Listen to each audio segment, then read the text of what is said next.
psalm speaks in a weird sort of way to that dynamic, because it's about going to church. The psalm that Angie shared with us today has a few things to say about our worship, how we carry it out, how it speaks to our thoughts towards church. And that's because this psalm is probably part of the early Jewish people's worship liturgy. It's something that they would have said in the temple. It was part of their spoken or sung pattern of worship. And it was likely used at the very beginning of a holy day or a celebration. And it would take place at the temple in Jerusalem. Now, this psalm would be sung or chanted at the beginning as the priests and the people entered the temple, and it was probably used only about 4 times a year at the high holy days. And the scene would have been elaborate. There would have been a lot of pomp. All the priests would be wearing their best duds, all of their finery. There would be musicians playing, and all the big government officials would be there. And most of all, there would be crowds, not just of the usual faithful, but there would have been people from all over the kingdom of Israel there in Jerusalem. They would have made a long journey just to get there, and a dangerous one too. Consider that most people, aside from these pilgrimages, never went more than 10 or 15 miles from their homes in their entire lives. But they'd go on pilgrimage to Jerusalem. That's what God-fearing people did at that time. All to be a part of that special moment in the temple. You know, people come to church for all sorts of reasons. Some come to hear a good word. Some come to see friends. Some come because they want to be seen. Others come maybe because their parents told them that they're going. And there's that expectation at its core that we'll meet up with something holy or something that's bigger than us and our own small things. And when worship is done right, well, that's just and when worship is done right and it's not just the pastor or the choir and congregation in attendance, there's something else that happens because God shows up too. Now that hasn't changed much, even though we don't worship in the same way thousands of years later. What hasn't changed since the time this was written is that hope that it isn't just us in the room, that God's here too. We're all really on a kind of pilgrimage.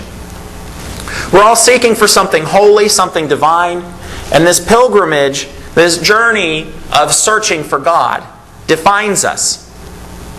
A few years ago I was reading about the migration of the monarch butterfly. Maybe you're familiar with it. But over the course of a year, the monarch butterfly migrates from Canada all the way across the United States into southern Mexico, into the rainforest there. Thousands of miles, and then back again. And the crazy thing is these butterflies, they live for a few months.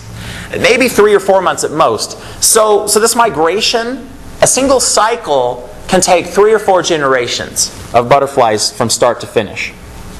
You have one generation starting it, and then basically their great-great-grandchildren completing it. And these butterflies, scientists have determined that each butterfly, not only does it follow the same crowd or go to the same region each year, no, the butterflies actually return to the very same forest, the very same spot. They'll often return to the very same tree that generations before their ancestors left from, picking that very tree out of a rainforest. This is something far greater than mere memory. Something draws them back to the exact spot on the exact tree. Somehow they can hone in on that in ways that we don't yet fully understand. Somehow across generations they're able to remember where their great-grandparents left from. Who here this morning had trouble finding their keys to just get out the front door? A few days back I couldn't find my cell phone, and I looked and I couldn't find it.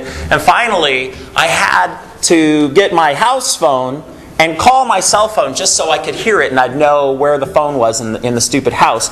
And these butterflies are finding the exact tree that their great-great-grandparents left from in a rainforest. It's crazy. We're supposed to be the smartest beings on the planet.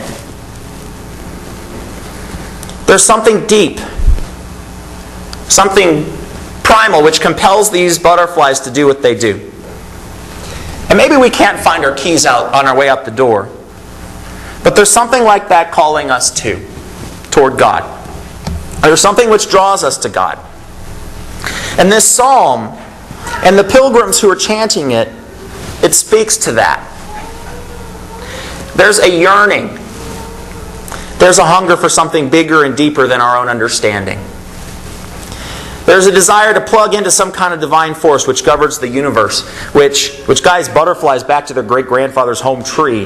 And it also calls us to itself, or rather, to God's self. The earth is the Lord's, and everything in it, verse 1 says. We're all part of something big. We're all in this created order, this place where there's the possibility of meeting up with God. And that's pretty darn exciting. It's captivating. It draws us to God. John Wesley, the founder of the Methodist movement, put it this way. He looks at his existence and he writes, I'm a creature of the day, passing through life as an arrow through the air. I'm a spirit come from God and returning to God. Just hovering over the great gulf. Till a few moments hence I am no more seen. I drop into an unchangeable eternity. You see, there's this strange conundrum. Because on the one hand, we are fragile, we're weak, we exist in just a moment compared to God's timeless nature. And yet we're drawn to God. He's timeless, and yet we can feel Him and grasp Him out. We can place ourselves in the presence of God, in the presence of something eternal. That's really what worship is. It's the moment when our temporariness, I don't think that's a word, but I'll use it. It's that moment when our temporariness meets up with God's timelessness. And there's a whole bunch of hope in that. I have this Bible. Some of you probably, I know I've shared with a few of you that I collect old books, especially old Methodist books and Bibles. And this is the most precious part of my collection. It's a Bible. Some of you may recognize this as the treasure chest in the pirate room of the fun house last Wednesday, but it plays a more important purpose most of the year. This is the most precious part of my collection. It's a Bible, a King James Bible from England. It was printed in 1776. And it was a gift from my father's family, my grandmother and a few of my aunts. And I received it the day that I was commissioned for ministry last June. It's very old. It's very fragile. And what I love about it most, aside from the people who gave it to me, is that inside there are notes. It's a family Bible. It belonged to this family called the Ortons, who lived in a place called Galbraith's Hall in England. And they've recorded births in here and deaths. You know, this is nothing new. Lots of us have family Bibles where we do this. They have a daughter, Elizabeth, who's born in 1801. They have two deaths that are recorded in the late 1770s. The most sacred moments in their lives are written in this book. And we do this as families still. Their most sacred moments are recorded in this Bible. And along the way, the pages have been worn from reading it. You have to be very careful as you open it because the binding is pulling apart. It's old. It's well used. You know, this book, if you were here last week, this isn't just a book with funny stories about witches and ghosts and stuff like that, although that's fun to read those stories too. It's more than that, though. It's this meeting place between God and us. It's the sacred middle ground where we can place those moments that define us among the pages with words of hope, amidst psalms celebrating that God is King of earth and everything in it. That's what's funny or interesting, or I don't exactly know what. That's what it is about life. Is that it's not just about us and how much we can earn or how much we do with our days. It's about how we meet up with this God who made everything, even us. And how we place ourselves in His hands. There's this hunger in each of us. We're like the pilgrims that we read about in this psalm who are going up into Jerusalem, into the temple. We don't know what the journey holds for us, but we go because there's hope that we'll meet up with something bigger than us. That's what makes life really good and really meaningful. It's that searching out for God. When I think about the saints that we remember today, not just these 12 names, but all the people here at Trinity and in each of our lives, I don't think what makes them saints is that they were such good people, although they were good people. I don't think that they were so holy or devout, although they were holy and devout. I think what makes them saints is that they felt this yearning or hunger for God. And they responded. A saint isn't someone who's particularly good or holy. A saint is someone who feels a hunger for God, and so they spend their lives as pilgrims, searching for God's presence and celebrating when they find it. When you think about it, this church, and it's been here because for 60 years there have been people who've wanted to find God's presence and bask in it, revel in it, and be changed by it, and also change the world through it. There have been some really extraordinary people at Trinity, and these are 12 among them.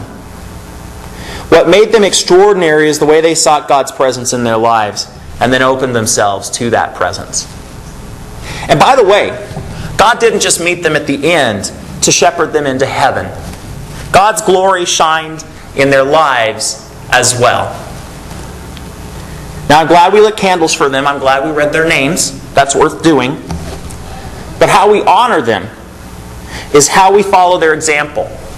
How we honor them is by letting God's glory shine in our lives, right here and right now.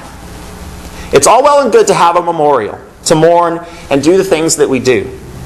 But the gospel of Jesus Christ lives in us too.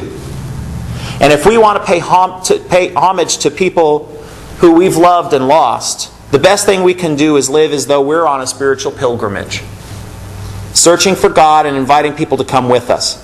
Not because we need more butts in the pews or more checks in the offering plate, but because the journey is so exciting and so great that who wouldn't want to come along? As a church, if we want to remember our saints, the most fitting way we can do that is to come and worship the God that they searched for, but that we too search for. And to blaze a trail so other people can join us on that road. That's how to celebrate All Saints' Day. You were created with a homing beacon, like a butterfly searching for a single tree in a rainforest, calling you to the God who created you. And how you follow that path, and how you show others that there is something alive in you that you can't explain or rationalize, and yet it's compelling you into God's presence. That's how you remember a saint properly. In the name of the Father, the Son, and the Holy Spirit.